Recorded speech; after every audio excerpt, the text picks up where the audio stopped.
All right, so this is page 161. 161. So using samples to justify predictions.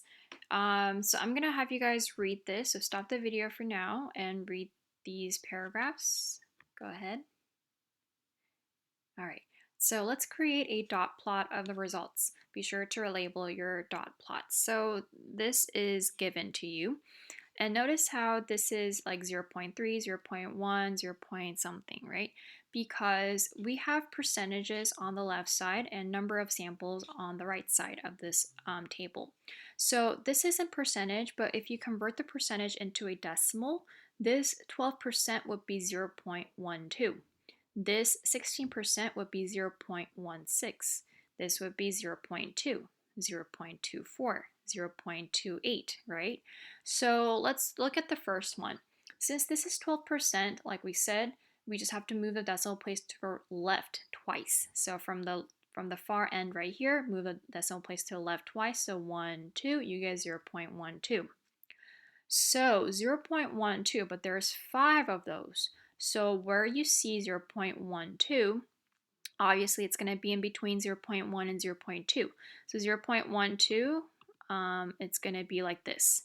So a little to the right side of 0 0.1, you're going to have 5 x's to represent 0 0.12, 5.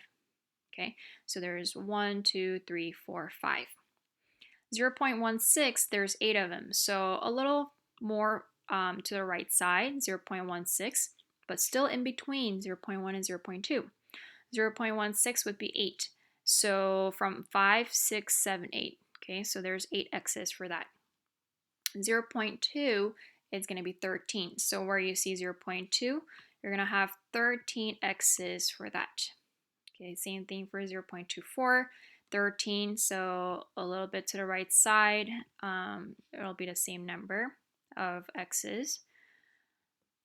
And, or, I mean, it doesn't have to be x's, it could be dots, like a circle, dots, doesn't matter as long as you keep it consistent, okay? And 28 is 0 0.28, which is 16, so you draw that. Same thing for 32, and 36, and 40, which is 0 0.4, and 0 0.44, 0 0.48. Okay, so this is a dot plot for this sample. So use the results to predict the likely percent of gumballs that are blue. So we do have the percent of blue gumballs in the sample, which are given right here. So which one is the highest number right here? Which one has the most? From looking at the dot plot, we can see that this is this right here, right? Which is 32%. From the table, we can also see that this one has the most number of samples, the 32%. So since the most frequent percent is 32%, I think 32% of the gumballs are blue. Okay. How many of the students obtained a sample that was less than 25% gumballs?